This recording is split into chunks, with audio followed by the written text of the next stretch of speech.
morning. Welcome to Walking Slowly Downhill readings from accounts of a long walk from the source of the Murray to the mouth in 2015. This is day 34. I'm staying in a cabin by the river. I listen all night to B-doubles rumbling over the old steel bridge that spans the Murray. This morning I wait for a driver to pick me up and deliver me to my beginning point. Middle-aged men fish from the bank all day just in front of the cabin, but I'm not sure anything is ever caught. The lawn sloping down to the river is covered with kangaroo droppings. Sure enough, at dusk, there they are, sitting still or nibbling at the very short grass. Today's walk seems to take place in and out of time. For most of it, I'm in my mind, writing PhD examination reports, addressing friends with statements of gratitude, or confronting those I need to with unusually candid responses to their behaviour. If only all of these, in my mind, corrections of the unfairness of destiny or of humans, could be delivered to the corresponding front doors this very night. Though that will never happen, it's still satisfying to be able to articulate them to the unfolding landscape that surrounds me. One moment, stunted trees, then red earth. Soon, wide blue sky. My pickup driver fails to meet me on time, and I keep walking past the meeting point and over yellowing earth towards Renmark. My right heel is on fire. I'm thirsty, and I must be surrounded by hundreds of buzzing flies. I can't tell exactly how many because I'm using the fly net I bought in Mildura the other day, preventing me from seeing anything other than what's straight in front of me. But I'm now in a space that seems impossible to disconnect from. Pain, need, and flies remind me of my former life as a human. For now, the unbuckled other self I inhabit is urging me to just walk, to simply walk on and on and on. Finally, in the distance, I see a streak of dust moving fast along River Road towards me. My driver. My moment of disconnection from body and time and reason comes to an abrupt end, but only temporarily. Tomorrow, I promise myself. Yes, tomorrow, I will bring them together.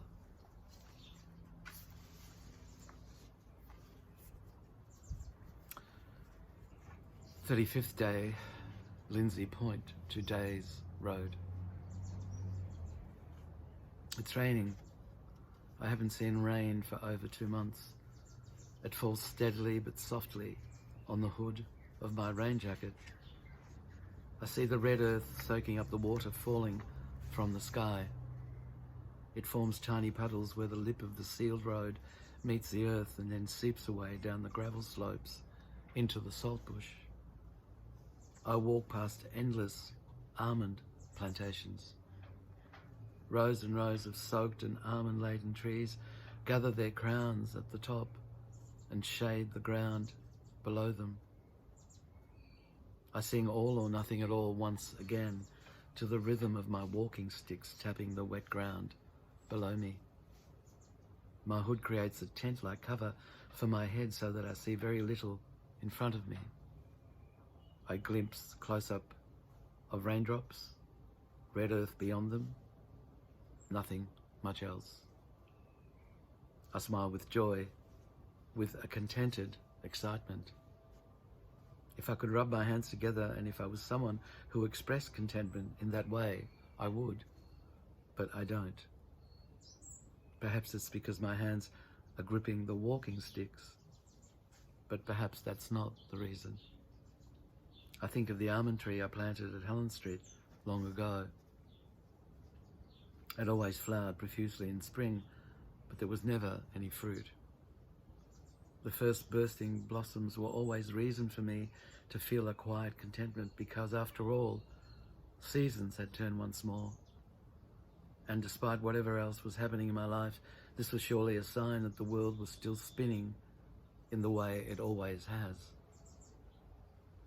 I'm thinking both of that particular tree and of all the trees I planted in the lane.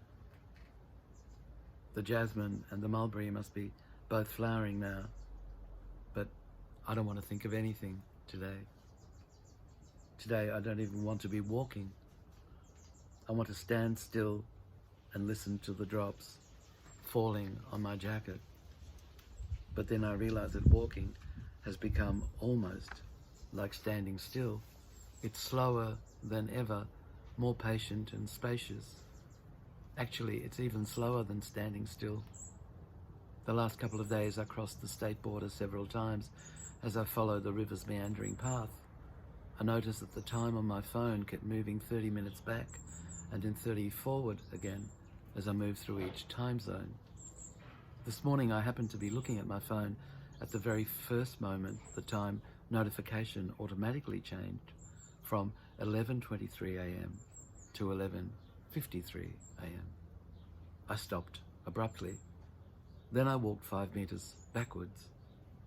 The time on my phone changed back to 11:23 a.m. 5 forward again.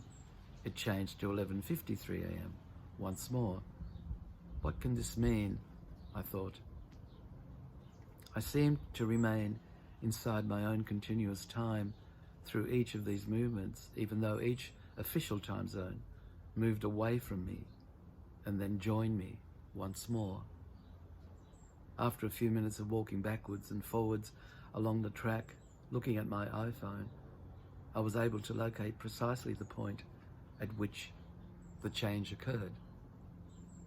A small, struggling mallee eucalypt grew right there on the spot, beside the path, branches gnarled, leaves burnt, roots searching. Suddenly, all around me seemed to exist so arbitrarily. Boundaries, fences, time zones, state borders, trees that are able to flower and trees that cannot, seasons that turn and those that hesitate, rain that falls and moisture-laden clouds that pass on beyond the need.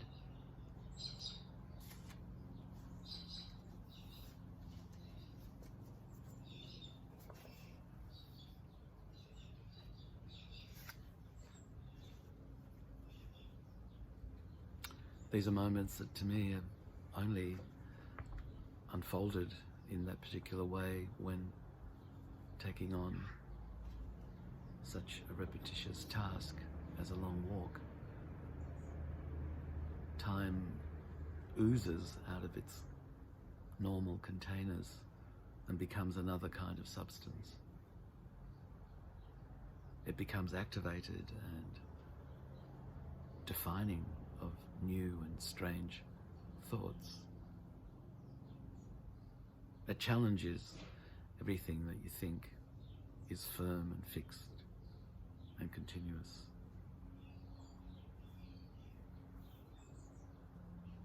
Very precious experiences to be challenged in that way. I'm not sure I ever was able to rise up to the challenge, to respond in some way that redefined my understanding of my life, but I know the challenges were there. Maybe that's enough to have provided those for myself. And perhaps for you as you're listening to this, perhaps not. Until next time.